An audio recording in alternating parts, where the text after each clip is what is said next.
Rhys Livingstone, thanks for joining me. Welcome. Thank you. Thank you for having me. You've been what you said at the moment is a big sprint.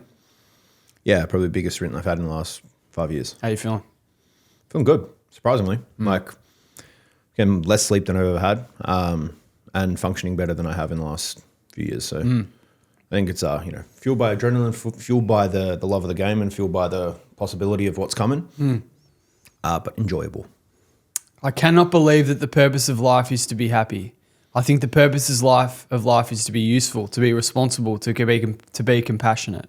It is above all to matter, to count, to stand for something, to have made some difference that you lived at all. Yeah, heard. One of my biggest fears in life is being unuseful, incapable. And so I think one of the reasons that I push as much as I do is I have this like burning sense of like, why do I matter? Ridiculous fear of death. Don't know where it comes from, but I aggressively push back the notion that life just happens to us. I don't think it does. I think you are in a position where like you make decisions, and a person of high agency is someone that owns the decisions they've made, and what they've built to this point is on them. It's like everything that's coming to the future, I have no idea. But like the term luck, I think matters. Luck exists, but I think also the decisions you make matter as well. What you do with that luck. So, the greatest purpose in life to have responsibility and to matter. It's like, well, how do you prove matter? How do we define matter? Prove something. How do you think that fear was developed? It's probably just gotten deeper. I think it's even probably moved away from like the sense of compassion. It's more so moved into the, call it selfish, but it's what do I have to prove, and what do I have, like, what can I stand behind? And like, if I am who I say I am, I need to have proof. And it's, that's why I called the company Undeniable. It's like, you have to have proof that it's what you say you do is undeniable. And I think mattering is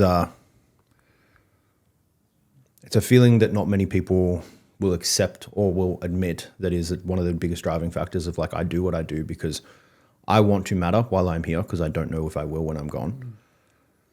So I control what I can control and try and do what I can to make sure that what I do now, people say good things about.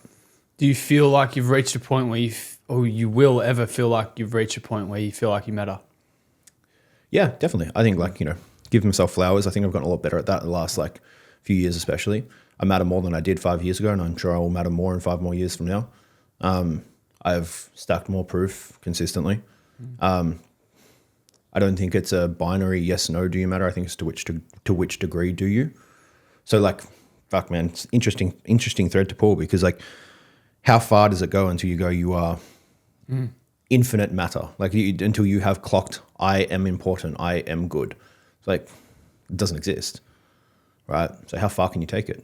I think everyone, if you are taking active steps to move forward to anything, it matters. But how you ascribe that meaning and matter to you is probably the bigger challenge. Because like, as you get better, the accolades feel less important. And so, business gets big, like the scoreboard just changes. So it's like, you kind of lose sight of like, well, next milestone. But it's undoubtable that like in that process, or the pursuit of growth or revenue targets or whatever, if you're doing something right, you have to accrue more skill and accrue more, by definition, importance in the world. Yeah, it's one of the. What's the quote that you look back on? You 5 years ago would be, shocked at the position you're in now. Oh, not just that, but I would eat that. I look back at like 5 years ago, I'd eat that kid for breakfast. Like, I thought I was skilled, and it's such an interesting dichotomy of like, as you're going through it, you think you're good, and then you look back and you're like, I was horribly shit at whatever I was doing. Do you think that's important? That's important though. You're growing. Of course. Yeah. I think it's unimportant to recognize, if I'm honest. I don't think people need to sit in it and go, oh, I have gotten better, but it is an inevitable fact that if you are pursuing something better, you will, in theory, grow. I think there's a question of speed, like, because a lot of people do the wrong thing. A lot of people focus on the wrong thing. They have the right problem, maybe the right idea, but solve it the wrong way. So, speed of growth comes down to like right problem, right way. So yeah, you could look back at the last 5 years and go, I'm better, but it's like I always look at this of like, could I be more better? Like asterisks, could you have done more? It's like, yeah, I've gotten better, but there's definitely phases through in the last like even 5 years that like, could I have done things differently, better, faster? Fuck yeah. How do you think, or anything you said just before, how do you think any of it has been formed by your childhood? Something I've sat with a lot, because when you look at like bird's eye view from the childhood I had, it was great. Like mum, dad, normal family, had a sister, everyone's like happy. Dad had a good job, mum worked, but like raised us mostly. There was no real like, I don't have the sob story. I don't have the things were hard, so I wanted to be better. But what I do have is that a family of people that love safety and stability. So like every dollar that my dad ever earned stayed in the bank. You know, investments with the devil, trying something different, going against the grain. I was worried what other people would think. Like even like the fact that I'm covered in tattoos, it was, when I got my first one, it was, how could you do this to me? What will my work, like my dad said, like, how could you do this to me? I was like, I've done nothing to you. So safety and like conservative values, very, you know, quote unquote old school. I think that, you know, where there's the question of nature or nurture. I don't know what the defining factor was that made me go, I will go the other way. But I think definitely being exposed to like unlimited stability, but not complete wealth. Like we were stable, but we weren't wealthy, right? Dad worked for Qantas, good company. We could travel, but like we never lived above our means, right? Sure, we went on holiday every year, but Dad worked for Qantas, so it was free, right? Relatively. So there was them. I don't know the answer to like what was the defining factor, but I can say the defining traits were definitely like they seeked stability and safety and clarity. And like there, I look at every decision that I've made in my business career, in my professional career, has been the absolute antithesis of that, where I have gone against safety, stability. I've made the decision that is the most risky by default almost every time. So, yeah. Do you think, I remember you saying you didn't finish school. No. That was an issue.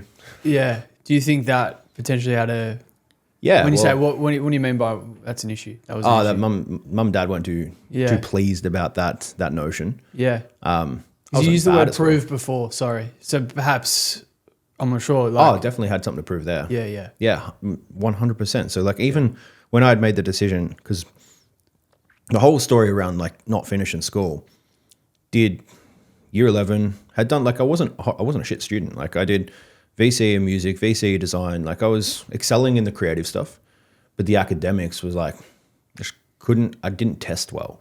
I could sit there, I could learn, but you'd get me into a room to do a test, like gone. But music art tests, like I know it's a weird thing to test, but there were. I do really well. And like, you know, the vector between like action and passion, I was like, that's where the gap, that if I could close that gap and go action and passion, if I could align those two, I'd do really, really well. But English, math, all the academics couldn't really like align passion to that. So tests would be horrible. It would cause issues at home where mum and dad would be like, you got a this on this test and so on, even just all through school. And so when year 12 came around, I got made aware of by someone in the year above that there is a version of VC where you can do ungraded VC where you just don't do your exams and then you leave. So while everyone else is doing exam prep, I just left. Told my parents that that's what I was doing. They weren't too happy about it. And there was teachers at school like, this is a bad idea. Like media teacher specifically said like, you're better than this. You're not a dropout. You're not someone that should just be running off to do a trade. I didn't want to do what they wanted me to do. Was that the option, to do a trade? That was what they thought I was going to do. Really? I would not have ever done a trade. I did one day on a job site, hated it, quit. Like work experience as a year 10, went and did a day on an electrician site. And we were digging trenches for meter boxes. So fuck this, I'm out. So like I was never considering a trade, but they definitely like, it was just a stigma of like, you don't finish school, you go to TAFE, you do a trade. Did you have a conviction in yourself, I guess at that time, belief, something that, you know, you knew you wanted to pursue? I knew that I didn't want normal. I knew it's funny because like in What's normal? Yeah, well, that's the thing, right? Like Yeah. retrospectively, I can sit there and go, I know I had the thoughts. I can now identify in retrospect that I had thoughts that were repelling or rebelling against normal. But in the time, I don't know if I was aware of what I was doing at all. I was just doing, right? Because like, why do you do anything? Like you don't know in the moment unless you're like hyper aware. And like, did I have the level of agency I have now? Did I have the level of self-awareness, emotional awareness? Like, no. So I think I was just existing as an 18-year-old. Looking back, yeah, there was definitely a point to prove when people said that. There was definitely a like, I don't want normal. I don't like normal. And at the time, normal for me was just conforming to like, you're going to go get a normal job. You're going to cut your hair. Like you're going to go work. I was like, I want to play music. So plan was like, I'm just going to go take a gap year. I'm going to earn some money. I'm going to figure out a way to get into a recording studio, and that'll be me. Didn't go that way. Did you have a fear of normal at that time, do you think? No, I think I had a chip on my shoulder. I think I just always had a like, oh, watch me kind of attitude. Like I grew up swimming. I was a very good swimmer, much to most people's call it disgust or distaste because I didn't train. So like I would rock up to swimming 4:30 in the morning. We'd have, I think on average, we were doing like longer. It was like 14 sessions a week. We're doing doubles, morning and night. 4:30 in the morning, train. I'd dive in, and I knew my coach. He was pretty hard ass, but I knew that he also was pretty lazy. So I'd dive in, swim to the other end of the pool, and I'd sit there. And then I'd wait for him to start yelling at me, and he'd yell more, and then he'd walk halfway down the pool. And as soon as he got halfway down, I'd swim up the other end. And we'd play chasey all day. Why were you doing that? Didn't want to be there. A kid with attitude, right? Like just like young, 4:30 in the morning. Why am I in a fucking pool? This is stupid. But I was good, gifted, right? And then so race days would come around, and like states, nationals, and like copped it from all coaches, parents as well. Like, why are you even here? Like, you don't even train? Because like I would train occasionally, right? But if someone said to me like, oh, why'd you even show up today? You didn't even train for it. I'd smoke them. And then I would literally go, watch me. So growing up with that, there was definitely this like chip on my shoulder of like, okay, well, people thought that I was going to do nothing past school. Watch me. I think that's a good mindset to have. I got doubted a lot as a kid. And whether it's unhealthy or not, you develop an inner belief of yourself. Oh, bro, it's the most important thing ever. Yeah. Like, whether it's healthy, like you got to burn what you got. Like the fuel where you get the fuel doesn't matter. Steal it, borrow it. I don't care. Like the fuel you have, like it works. If there is meaning in life at all, there must be meaning in suffering. Suffering is an ineradicable part of life, even as fate and death. Without suffering and death, human life cannot be complete. When was that? That was in Man's Search for Meaning, Viktor Frankl. I've read it. I know you have. Good book. I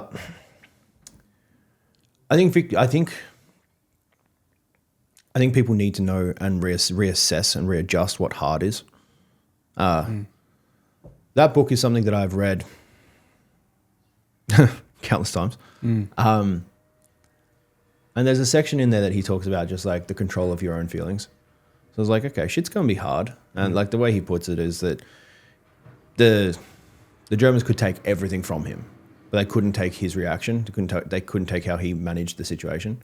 And ascribing meaning to the hard, like what next? I think it's the watch me mentality. It's the what next mentality. I think it kind of like my ethos on life, business, it all comes down to like shit will be hard. And this is something that I tell my staff, something I tell my partner, like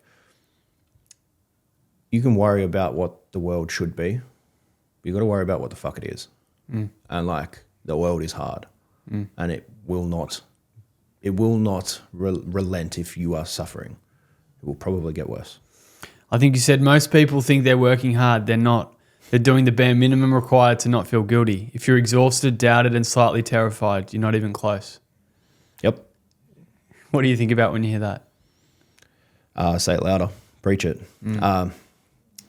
I've had multiple times with, numbers of clients that the conversation always kind of pops up around like, I want to hire. I go, woo up. Like, how much do you work? What do you do? What do you get done? And to paint you the picture, really famous picture, Michael Jordan. There's a famous picture of Michael Jordan. He's shooting the buzzer beater moment for the final, right? The whole photo is black and white. He's standing there in red. And like, you look at that and you go, it's a really epic moment. But then you look at the clock, less than 2 seconds, right? Winning shot. You can get a lot done in far less time than you think you can. Then when you add the vector of time, of let's say we move with aggressive violence and we work hard, but then we also work long, it will suck. It'll feel like the world is caving in on your shoulders. The best way I can put this is like story of Atlas, right? Holding the weight of the world on your shoulders, but the problem is he was the only one strong enough to do it. So if your business, your life, you have to hold it. Because who the fuck else is going to do it? Would that be over a sustained period as well? Yeah. Yeah. Well, it has to. I reject so many different notions when it comes down to you can think your way out of problems, and you can feel your way out of problems. Yes, it will be hard. Yes, it will probably be your job and only you're the person that can do it for a period of time while you don't have enough capital to find the right person. So and what? It has to be done, and it has to be done for a long period of time, because if you want cool shit that's wildly different to the normal, you have to do wildly different shit to the normal. So as I said in a room the other day, and said I got no idea what I'm doing, but I'm working hard. Would that be the best advice for someone like me? Yes and no. Working hard is a vector. Yeah. But working hard on the right thing is the best vector. Yeah. Right. So most people, whether it be business owners or just normal life goers, right, and they want to work hard on a thing. There's 4 quadrants. I briefly touched on it before, but there's 4 quadrants in the way we can look at a problem. Right problem, right solution.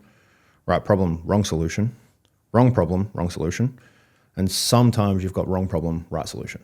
Right? How do we break that down?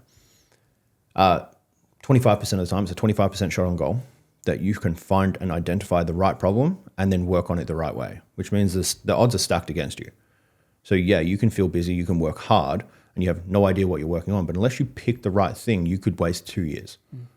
And that's something that I see that is incredibly common, where people have this sense of deservedness, where they feel like they should have the thing that they have been working towards, but they've been working on the wrong thing. And to which people say, well, I just don't know what to choose. Okay, well, you don't have to get good at making the right decision. You just have to identify the wrong one, right? So how I look at this is a wrong decision made fast is still a better decision than no decision at all, right? But the problem is you just need to know when it's wrong. You need to know when to stop. There is this sunken cost fallacy, like gambling. I've put 60 hours in this week, I might as well put another 60 in for the next 3. Did the scoreboard change? And sometimes the scoreboard needs to be measured on a longer time horizon. I fully understand that. But people don't know what they don't know. So it's very hard to go what's the diagnostic approach? If we get really granular, how do I diagnose the core constraint of my problem so then it grows? That's experience. You can't cheat that. You have to do the wrong thing long enough to find the right. But what you can do is start getting metrics of success of am I actually getting tangible movement, growth upward, month to month, week to week, tracking period to tracking period? And if no, it's probably the wrong thing or the wrong way. And the most frustrating thing is when you've found the right problem, but you just solved it the wrong way, right? Most people, that's where a lot of people, if we look at where the quadrants kind of swing, we've got a 25% chance to hit in the right problem right way. But there's a weighted average to right problem. I know that I can see that I don't have enough time in my day to do what I want. Okay, a lot of people go down the wrong way. Maybe I'm going to go hire an agency. Maybe I'm going to go hire someone offshore. Maybe I'm going to go get a mentor. Sometimes there is a right decision that suits your situation. So many people will waste time, money, effort in the wrong solution, trying to solve the right problem. So in summary, working hard is a good vector, but you need to work hard on the right shit. Do you struggle to switch off? Oh, yeah, incredibly. But I don't think it's a bad thing. I think even just the notion of do you struggle to switch off? People ask that as a question often with a negative connotation to it. I don't think it's bad. I say that because it doesn't happen for me either. Yeah. Normally the people that ask that are people that are trying to, and like I can understand that you're not this, but often if we look at the average, people ask, do you struggle to switch off? Because they want to hear you say yes so that they can then make themselves feel good about them switching off and not doing the shit they said they do. Yeah. I'll read a birthday message. It's self-deprecation. They're just trying to go, make me feel better and make me feel that it's okay to switch off. Like I get, whenever I do a Q&A on Instagram, I get the question of like, what do you do in your spare time other than work? And it's always the same guy. Always ask me because I never answer it. I work, right? And then when I don't want to work, I go home. But I think about work and I sleep. But then when I wake up, I do the thing because weird thread to pull. Not something I've spoken about much. But people talk about, I do it for the love of it. I love what I do. I love working hard. I also love how it makes me feel, coming back to that sense of purpose and matter. When we get into definitions of love what I do, there's this other like little, square root on top of that is like, what's your preference? The word preference is a really interesting word to me because would I prefer to sit on a beach with my partner, have my dog there and just hang out and do nothing? Sure, I would prefer it in theory. Like that's a preference. Like if we talk order of priority, that sounds enjoyable. But would I be fulfilled, happy? Would I have a sense of purpose and matter? No.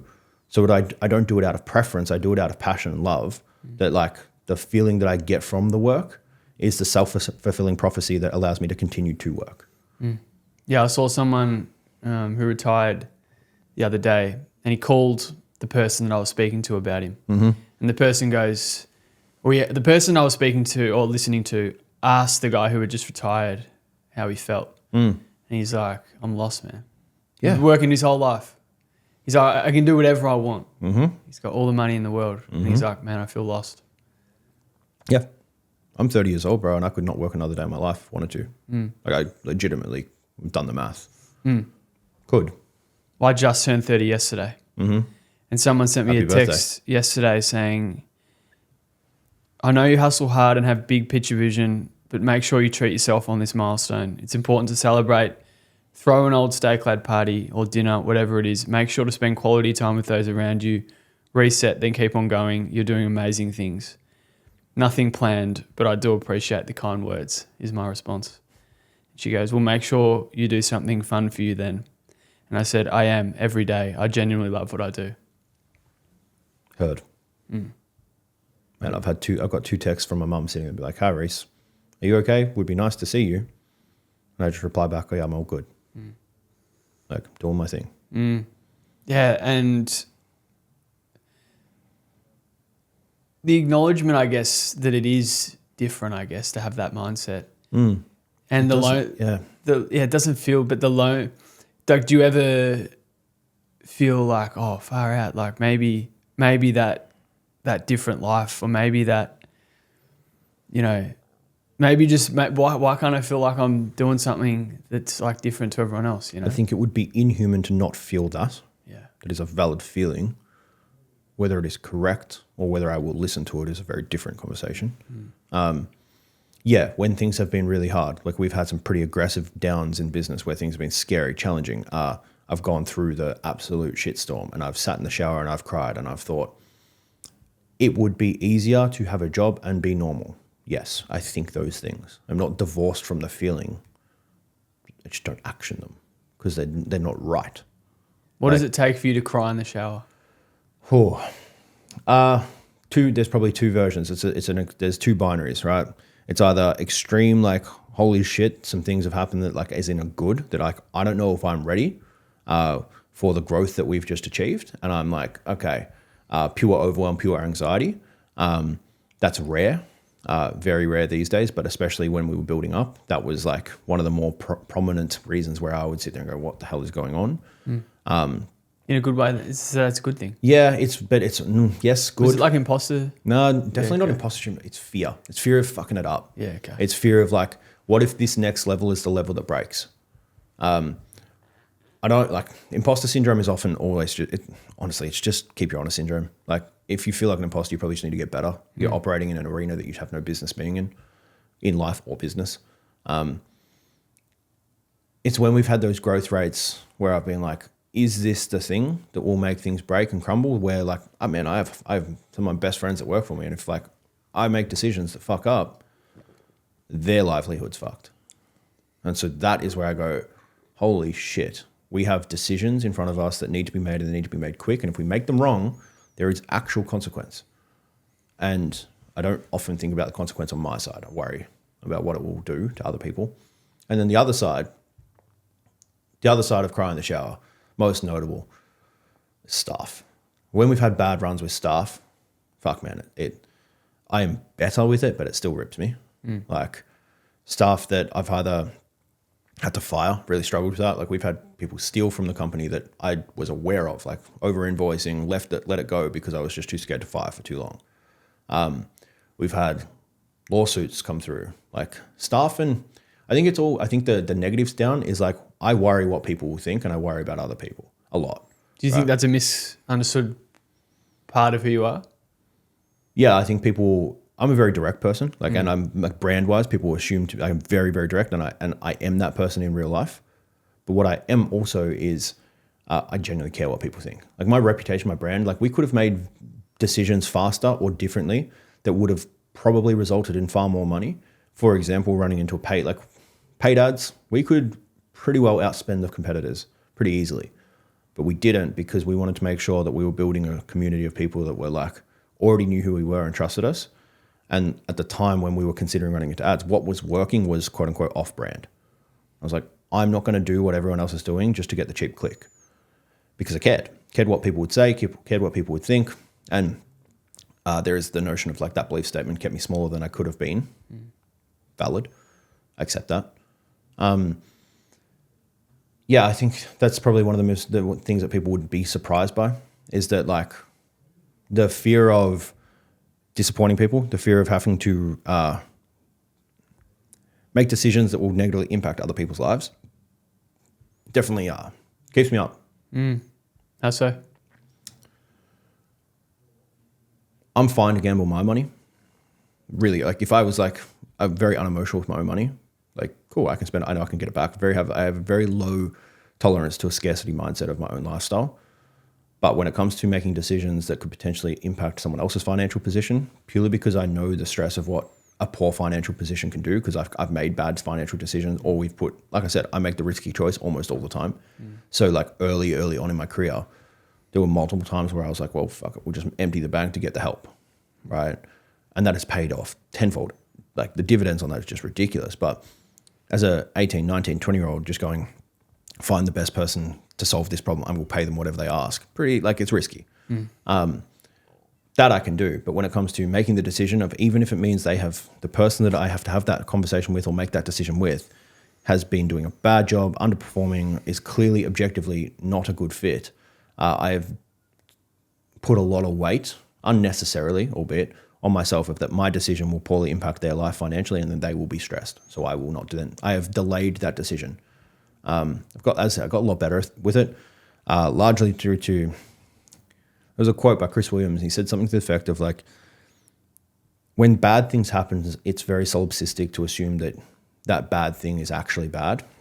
For example, the most comparable, or at least relatable for most people, is you go through a relationship, it gets a bit rough, it gets a bit bad, and then you decide, I want to leave. But then you don't leave because you're worried that person, because as much as you know that it's not working, you're worried that person will be sad, maybe depressed, may not be happy, and things might get worse for them. So you stay. But then you're making this decision out of like, well, I won't leave even though I don't want to be there because I think they will then be sad. It's like, yeah, they might be in the short term, but it's solipsistic. It's like, and it's narcissistic to think that you making that decision is a bad thing for them. You don't know the future. You don't know shit. Like that's the way Chris explained it. I was like, that helps a lot, because whoever if I have to fire someone, have the hard conversation, I now sit with that a lot more, and I go, okay, they will either learn from this and get better, or they will go on to do something else. But either way, it is not my fault. What do you think those big decisions that you've made have done to you as a person? I think the surface level answer of that is they definitely build scars. They build callus, but callus by definition makes you stronger. Like callous skin is tougher to break. So It's made me a better business owner. It's made me a better partner. I see the potential downside for things. I assess risk a little bit more intently. I assess risk with intent, but still without the absence of speed. Okay, it's like I need to move fast, but I also need to make the right choice. Hard decisions are the things that have made me what I see to be the best version of the manager, business owner that I could be currently. Ask me again in 5 years, that will be very different. It'll be better, more different, changed. But I don't think the good times or the easy conversations make you a good friend, a good manager, a good partner. I think that the hard ones are where things are built. Success isn't peace. Sometimes it's a 24-hour cocktail of anxiety, excitement, and the fear of falling short. People see the win, they don't see the cost.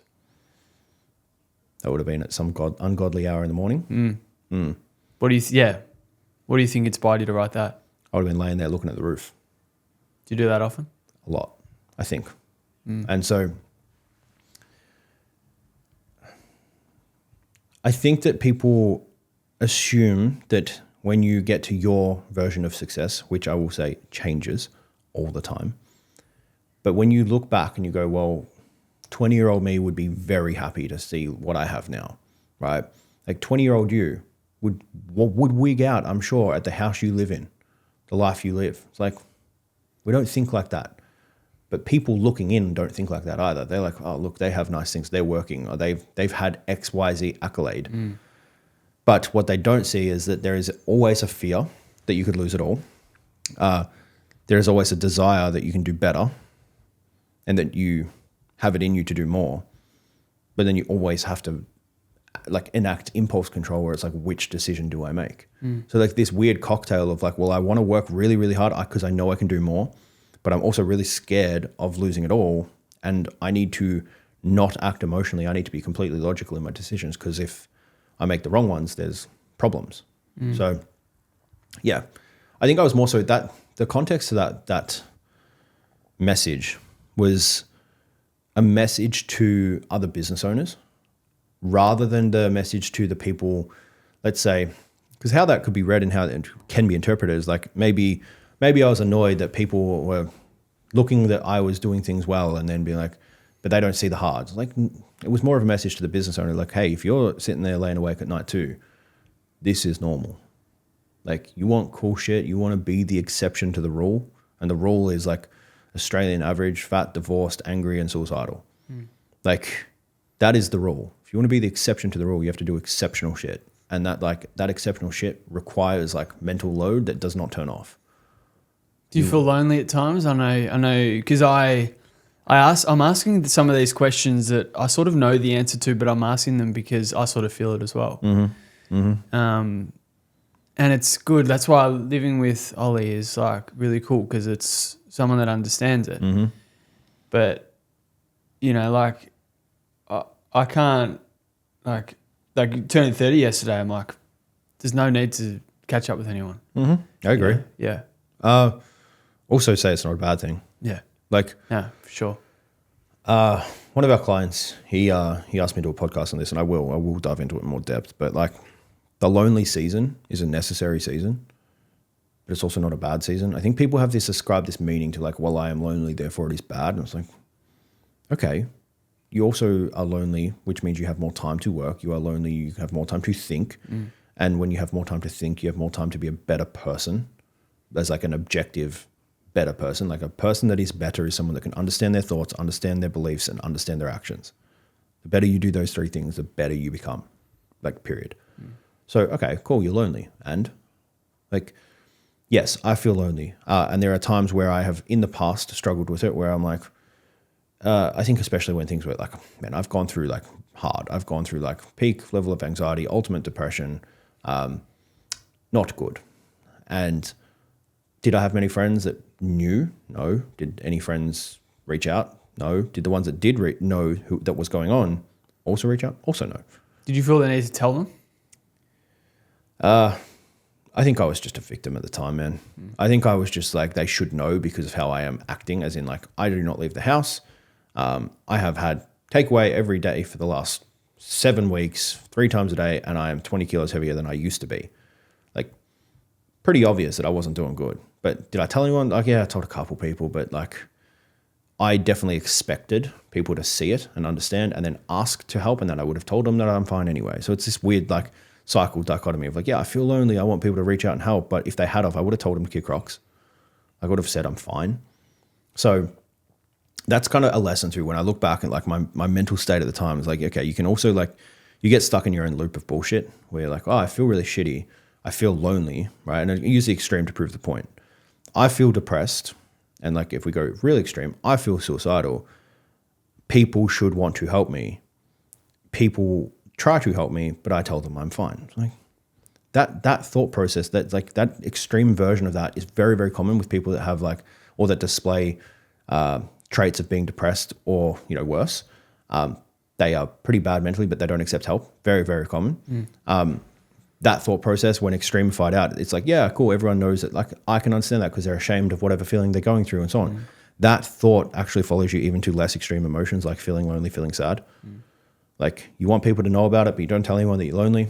You don't do anything to improve your thoughts around being lonely. You also don't go and do anything to change the situation. Like, the amount of like clients that I speak to, business owners in general, like, oh, I feel really lonely. It's like, cool. Where do you work? Spare bedroom in my home. Where do you live? By myself.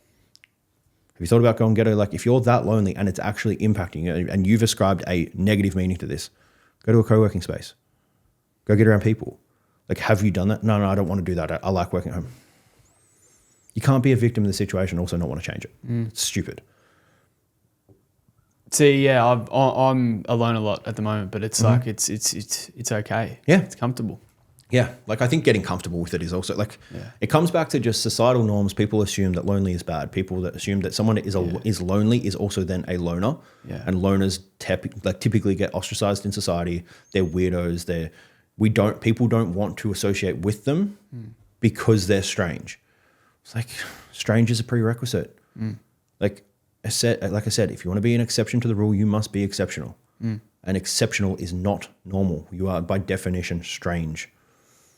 Alex Hormozi said, I came up with a lot of entrepreneurs my age and some older doing about the same money as me. Over time, I moved ahead. Never from the brilliance, but from consistent compounding execution. Day in, day out, over years. The reason it takes so long to learn is because consistency can't be observed in a moment. Just like it takes time to do, it takes time to see. You have to do it for a long time on faith, but before you see the results and become a true believer. Then you shout it out from the rooftops, but it still takes time for it to be real for other people. And for many, they'll never learn it. Preach. Likewise, I guess. Like I grew up, I left school, people that were supposed to be successful, people that were, even in school, right? People that were, ducks of school, doing well. They all moved. I just moved faster. No one saw it. Like things that people don't often know. Like not many people know. Never done a party drug in my life. Never drank a drop of alcohol. There is a reason where I am where I am. And I feel like that is one of them. Because while everyone else was out doing God knows what, where was I? Working. Doing the shit that I like, not through the pursuit of I want to make $50 million in a year. It was through the pursuit of I just want to do better than what I was yesterday. I want to ascribe meaning to the things that I do and I want to matter. And that was where I devised matter. Now, some people devise importance and status through like social situations where like when I go out, everyone knows my name. When I go to a club, everyone buys me beer. I didn't care. So like the consistent work that goes over time, people say like, man, I had someone ask me yesterday, day before in my DMs, like, hey, my partner's actually curious. What university degrees did you get? What did you do? I was like, told him the whole spiel. Made my first $1 million year when I was 25, like 24. Like there was a reason. What do you think that was? Consistency. To the point of like, to Alex's point, is like in the moment, it doesn't feel like you're consistent. In the moment, everyone around you thinks like you're absolutely ridiculous, but it takes a long time to observe the actions, and it's a delayed. If you can speak in decades, not moments, you win. And I think that's the thing that like I am so incredibly passionate about is that it feels shit now, and it doesn't like people glorify consistency, but you don't know whether you're being consistent or not. Like in the moment, it doesn't feel like I'm ticking the box of like, yeah, I am the consistent one. Like it doesn't feel that way. And so you have this, like, you have to have this like bird's eye view where you can step up and out of yourself and go, if I was my own boss, would I be happy with the work that my employee is doing? And then most of the time the answer is no, because most people sit and go, oh no, I'd probably be like, they sat there on their phone they had a doom scroll on the toilet for 45 minutes. Like, okay, cool. As a boss, I wouldn't be happy with that. Like hold yourself to the standards that you want your staff to be. If you do that, you find the rhythm of consistency. But yeah, I can't add anything extra to that because consistency is not observed. It is non-observable because you don't know how it feels, but you know the outcome. So in 5 years, you will know if you were consistent. I remember you saying really early on, you said, a message to my future self, you still owe me one more hour, one more task, one more win, one more, almost, always. Yeah. Yeah. Man, like that, I forgot that I wrote that. Yeah. That to me, it just makes me happy. Because I just think that every time that you're ready to be done, like I have the tattoo grateful. And many people know that that was a kind of a frame of that. It's a message, but to my past self of like, be grateful because I'm grateful for the work I've done because of the life I have when I look down on this in 20 years because of what I've done now. Like doing more, one more day of not sleeping. Okay. Like game, let's go. What do you think gets you most about the life you live now? Like, why is like the best parts about it? Like, what do you think you would look back on now? You know, if you look back 5 years ago, what do you think you'd be most grateful of? So what you said before almost, is it the work, the compounding work, or? It's the compounding work, but if I think even tangible now, like 5 years ago is when I got the keys to my facility that everyone said I was crazy to get. That kid would be very happy to say like, fuck you, it worked, proved to you. I remember you saying one of the best things about what you do now is the fact that you can support your best friend. Yeah. Like Pat's a G. He doesn't get nearly enough credit. I wouldn't be where I am, company wouldn't be where I am without the work that he has done and the loyalty that he's shown. So Pat is, 2IC in the company, works really hard and Pat was the project, man, because like it's not just cool to say like I can support my best friend's lifestyle. Like I pay for, and I say this with like respect, but like I pay for everything in his life through indirect growth because I pay his salary. Right? So all my decisions facilitate his growth. And Pat was the problem child. Like Pat was the one hire that I didn't want to make, the one that I was least excited to do the role, and the one that I, to be honest, thought was going to leave the fastest. He's been here the longest, he's done the most, and he's had the most impact bi-directionally. Like not only, I know that I've had impact on him, but he does not know that he's had impact on me. And so, yeah, being able to facilitate that and be, I guess the spark that started the flame on that, very cool. Is that a desire or motivation to keep pushing?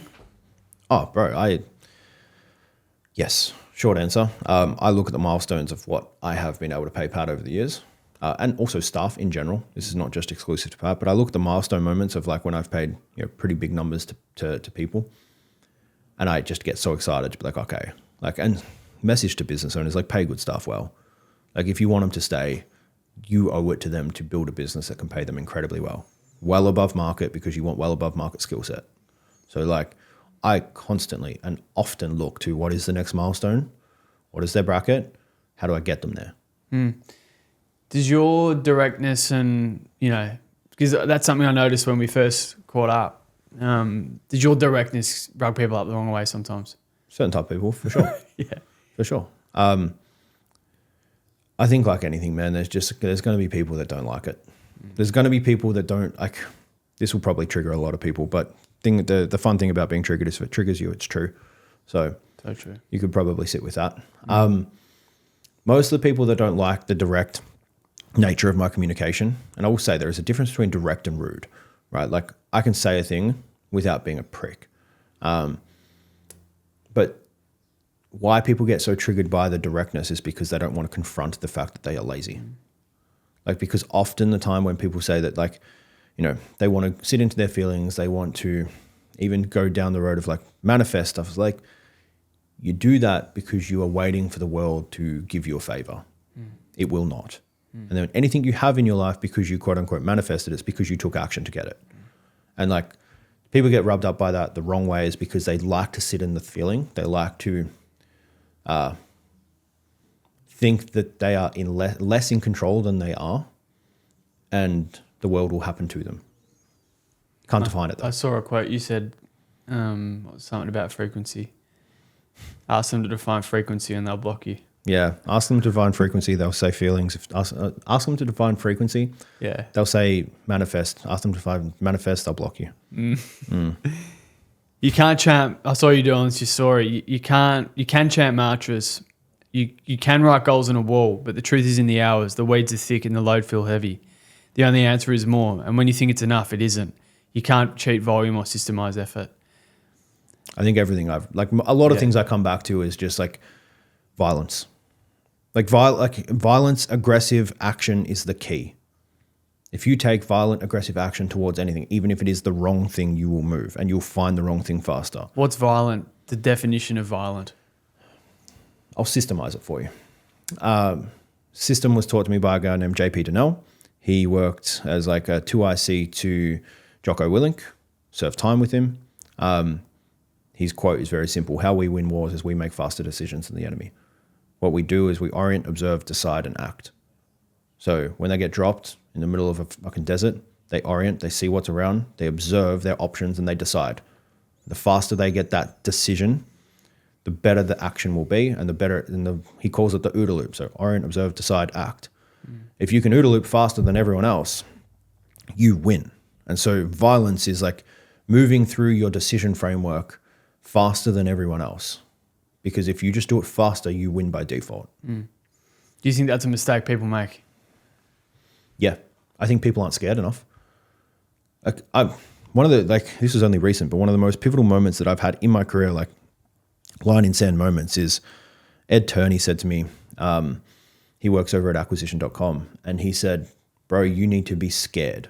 And I was like, oh, yeah, I am. Like, sure.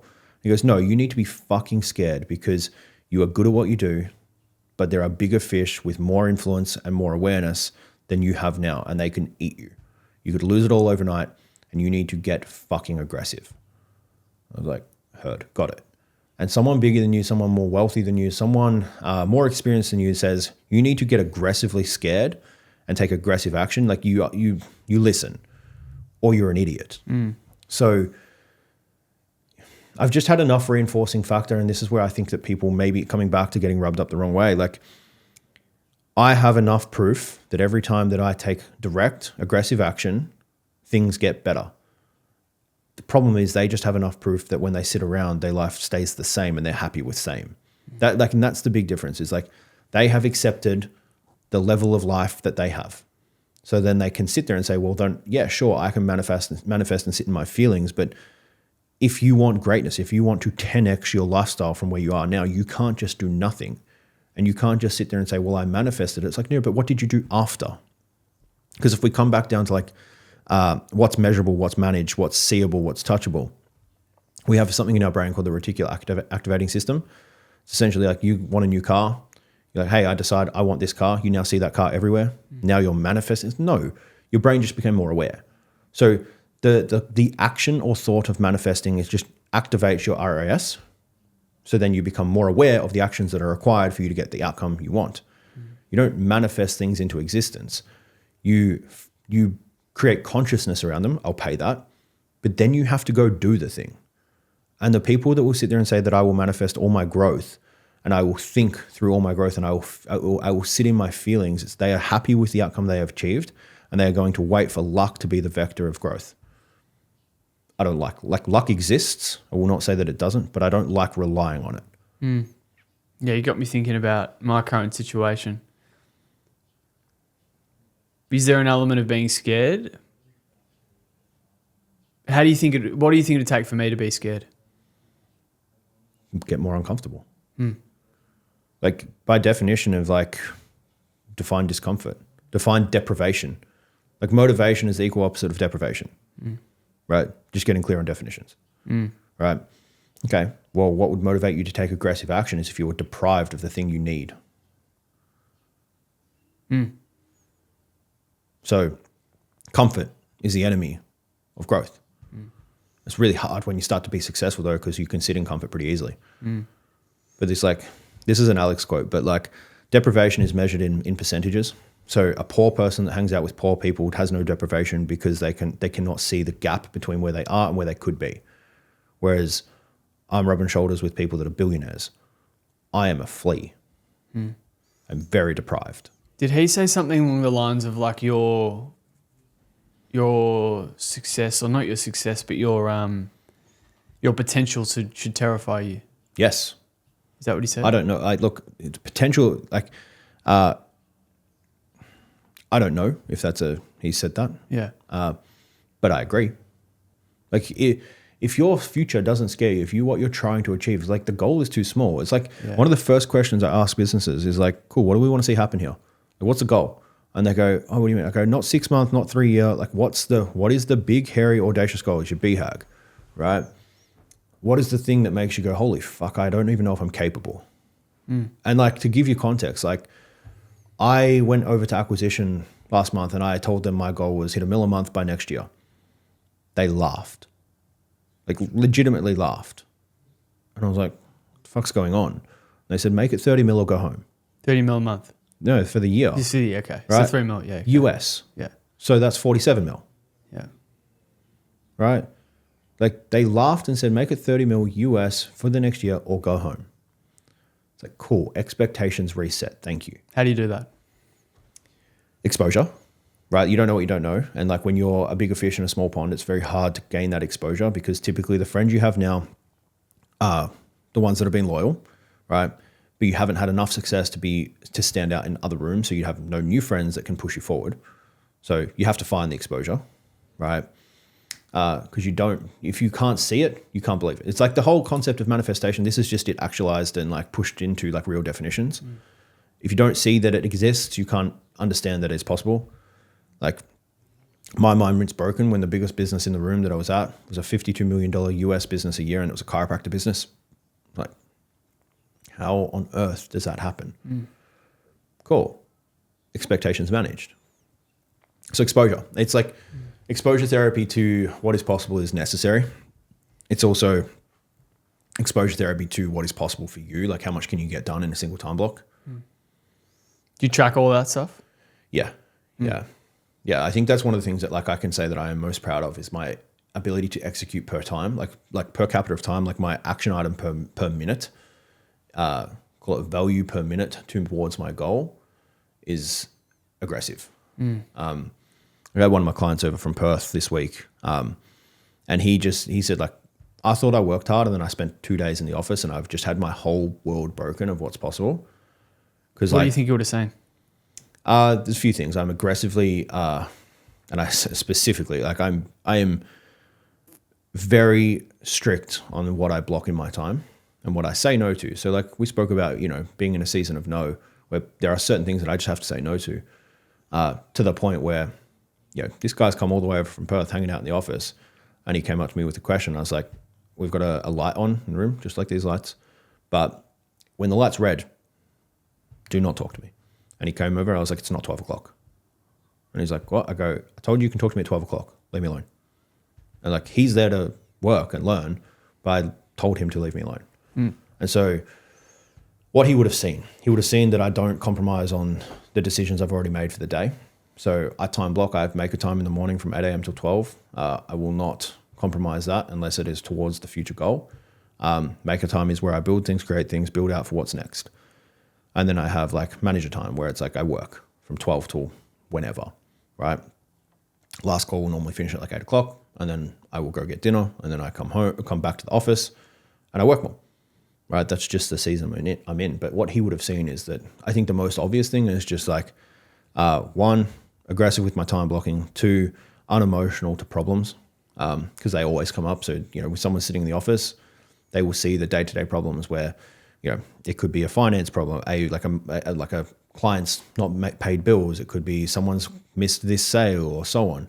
And like when it's all reported up to me and I'm the peak of the sphere, like the peak of the mountain, every problem essentially runs through me at the end of the day, and how unaffected I am by the problem of like, let's just solution only. I'm very solution focused, and I'm just very like, I will not compromise on time.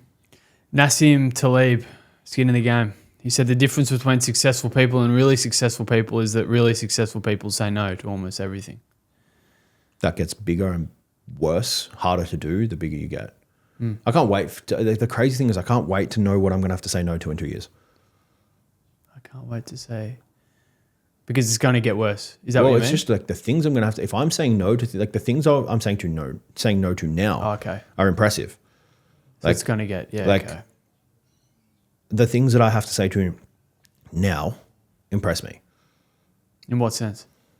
I'll give you an example. I got invited to go to work in a New York penthouse for 2 weeks with some pretty good business owners, but it was directly after what my time with Alex will be in Vegas. I'm coming home to work, because I work better in my environment.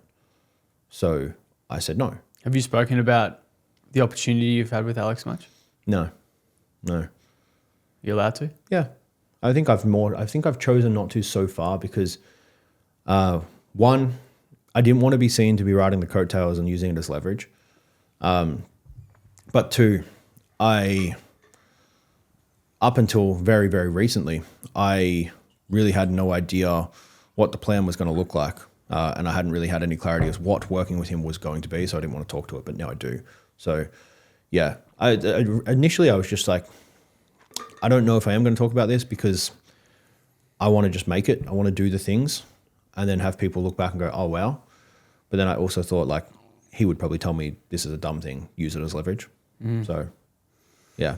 I heard you were pretty emotional after the opportunity was made available. Yeah. Where do you think the emotion stemmed from? Having a sense of purpose over the last 10 years has been something I've struggled with. It's been the whole reason that I work as hard as I do, because I do care what people think, but I also care how I look at myself. And I think that being valuable to the world and valuable in my sphere and space comes down to how good I am, how skilled I am, how the things that I have done reflect real action and real growth. And there's not really any inputs across that journey other than looking at the scoreboard and the bank account. There's no real inputs to say like, hey, what you're doing is the right thing. And it is, you are on the quote unquote right path. Day one at the event, got an envelope. They said, open this when you get back to your room. Open it in the Uber.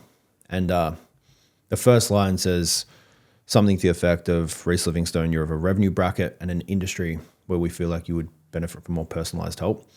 As a result, Alex wants to work with you personally.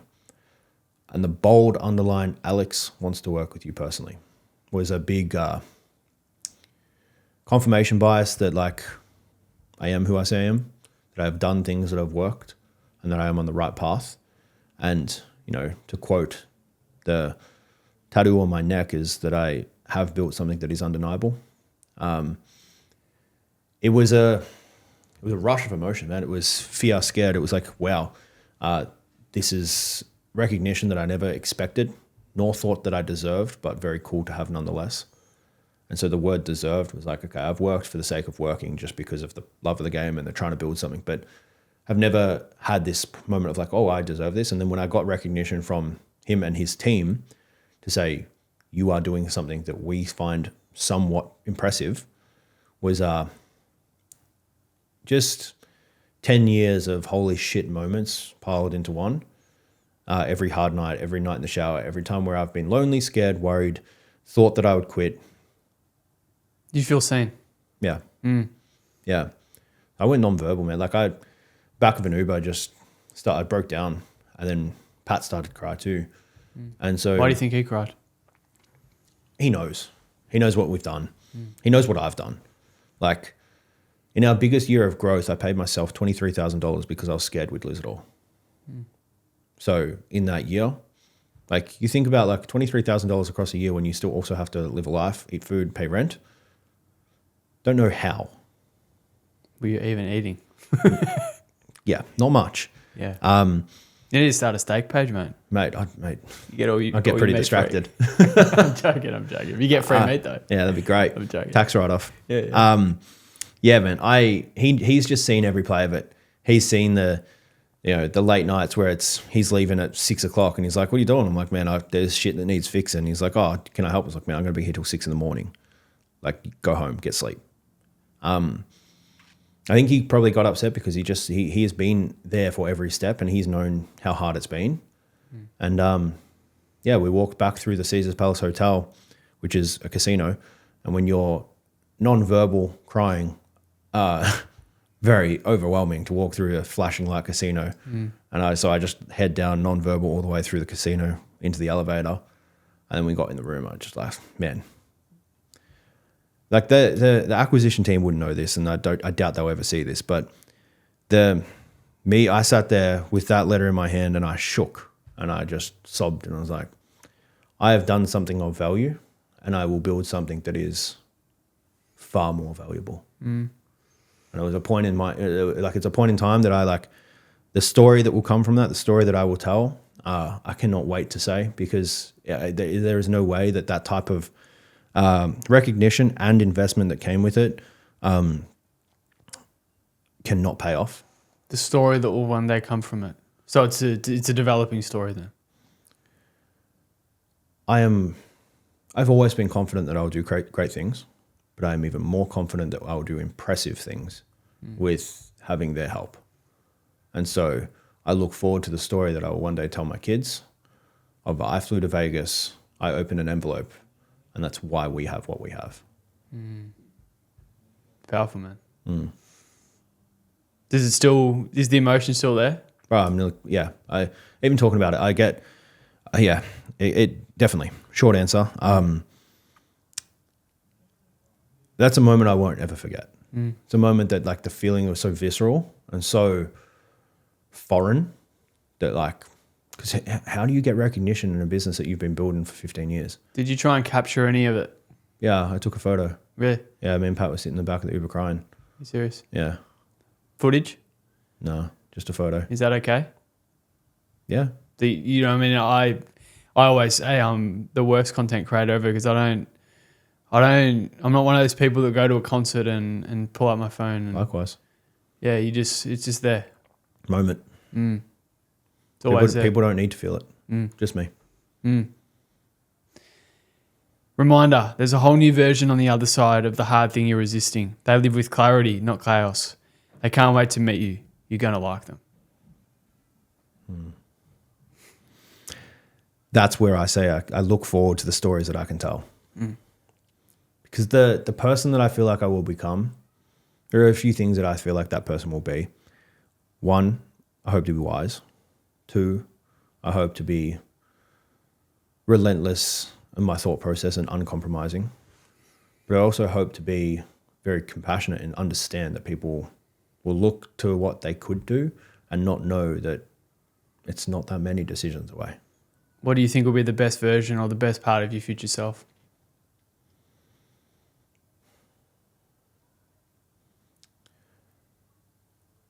I will be exactly as I am, just with a louder microphone. I will have more people that will understand. And I will say the same thing, but I'll just be able to say it to more people and I'll say it louder. That understand what it's like, do you mean? Or yeah. That understand what it takes. That understand that, like, I maybe call this even egotistical, that like I have a belief that over the next 3 to 5 years, I'm going to have to be very protective of my time. And I will have to almost become inaccessible to people that do not get it. Because if you don't get it, if you don't understand what I'm trying to do, you're probably going to pull me backwards. And it's probably not going to be a positive transaction in time. Has that happened in the past? Of course. Of course. I think like even now, like I think this comes in levels. There are certain people in your life that, what's the saying of like people are in it for a season? People are in it for a reason, a season, or a lesson. So like as either I've changed, business changed, life changed, I've grown, there are certain people that I will just intentionally spend less time with, because there are very clearly like, I think I can add a positive transaction to the most people that I talk to. Like I can probably impart some wisdom on them. And this might sound strange, but I say it with my chest that friendship and relationships should be transactional. Because if it's not bi-directional transactional, if you're both not getting something out of the exchange, why are you there? Like, I know I can add positive influence to most people, but there are less people that can add positive influence back. And that doesn't just mean with business or helping me grow. It also just means helping me be more emotionally aware, a better person, seeing a different side. But there are some people that I just sit there and I go, I have no interest in hearing about your weekend where you got drunk. What makes you say, with the conviction that you think your time will be more scarce? Is it the acknowledgement of what you're trying to achieve, or just, I'm not sure what it is? Like, what do you... How accessible are the people are the best in the world? True. I am not going to say it lightly. I want to be one of the best at what I do. You see, Alex, someone rocked up to a property inspection or something with Alex and asked him to do a podcast. He pulled out his diary and he looked at it and he didn't have anything on. And he goes, I'm still not going to do a podcast with you. Yeah. Yeah, I've seen that. He said, yeah, it's not because I'm not busy. It's because I don't want to. Mm-hmm. So you want to be like that level? Yeah. It's the option of availability is a very powerful place to be. Forces beyond your control can take away everything you possess except one thing: your freedom to choose how you respond to the situation. You cannot control what happens to you in life, but you can always control what you feel and what you do about what happens to you. Says it on my hand, man. Fuck your feelings. I saw that before. Follow the plan. Coincidental tattoo as well. That's strange because it's a sign that's on Alex Hormozi's window, I think. I got this before she coined it. Your feelings are going to come up. They're going to come up a lot. What you do in absence of feeling or in presence of feeling will determine the life you have. You can't control your feelings. I can't control how you feel. But coming back to Viktor Frankl, I can control what I do. Powerful message, man. You have to move, man. Like, I think the end of the day, bro, like if you sit there and wallow in your feelings, because people sit there and say, like, don't tell me how I feel. I'm like, I'm not. You can feel them, valid feeling. But what we do with that feeling matters way more.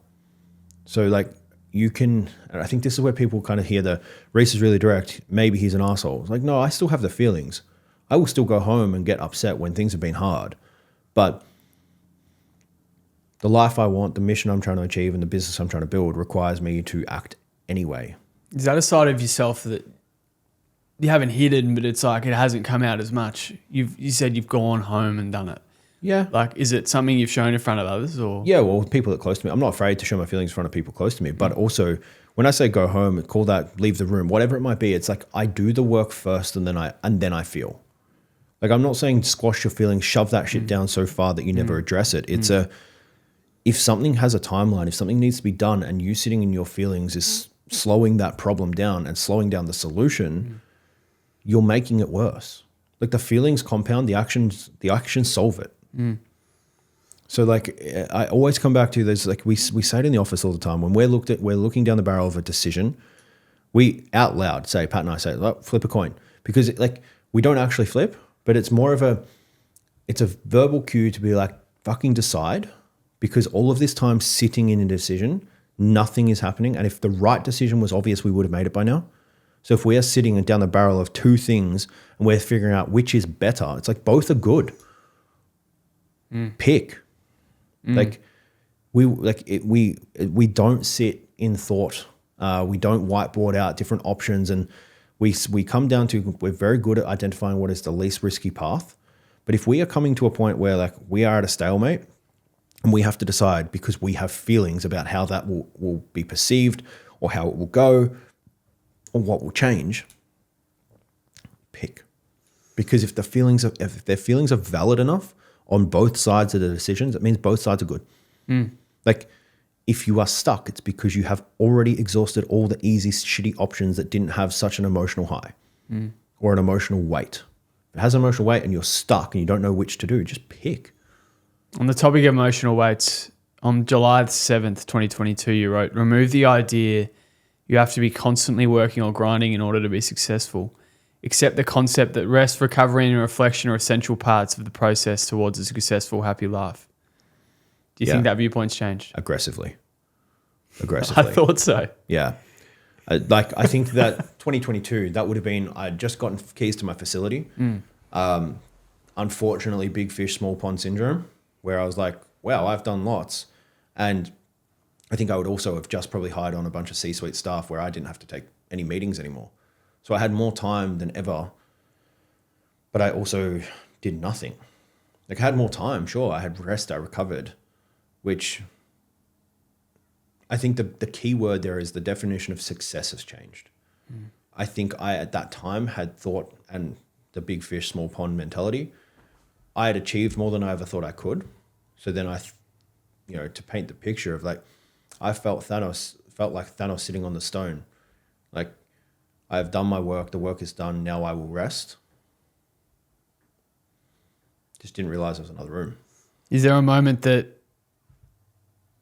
allowed you to get to that next step? And is there a moment that you feel, despite what you just said there, that has happened recently that has put you on a bigger throne? And not saying that you're like sitting there and you're comfortable, but is there something that's happened recently that has gone, aside from the acquisition.com, is there anything else that's happened recently that's gone, wow, like this is cool? I think I've been reminded to sit with the things that I have done. By you or others? I've definitely not myself. I've had clients reach out and be like, hey man, like, see you're putting in a lot of work. Just want to just remind you that you're sitting in an office that you built that no one thought you could do. Just remind yourself on the way out. It's like, yeah, cool, nice to hear. And there are fleeting moments where I'll acknowledge that, like, I've done cooler shit than I ever thought I was able or capable to do. But I do not believe that you need to, the notion that rest is a part of the success and that you need to remove the thought process of like, I must work hard. I think the difference is that I understand that working on the right thing is the difference now. Like, you can work less. Like, there is I'm, like I said, a season of pushing more hours than ever and trying to do more in less time. But is that necessary all the time? No, because there are certain times where you need to hold rather than scale. You need to like optimize, and it's like there will be seasons, I know for a fact, over the next 3 years that the goal will not be increased top line at all. It will be only increased bottom. So that gets systemized, operations, process. Only grow profits, which means slow. You don't push as hard and move as aggressively when you're trying to grow profits. When you're trying to grow top, yeah, you have to do some wild things to get new awareness, new attention, new people in. But if the base is stable and you go, okay, we're now in a season of hold, not push. Now we're not moving fast, and we're not doing 12-hour days, 16-hour days. We're doing what's required, and then we're going home. Is there anything we haven't spoken about today that you'd want to touch on?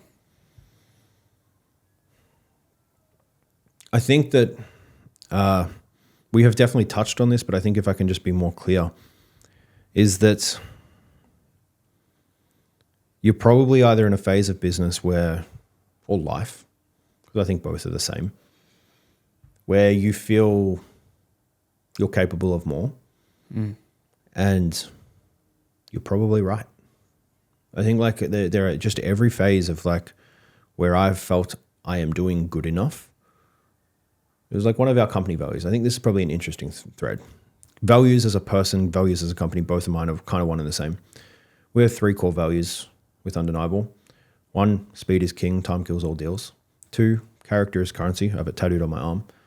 And 3, competitive excellence. Now, the definitions and how we define these is time kills all deals because a bad decision made fast is better than no decision at all.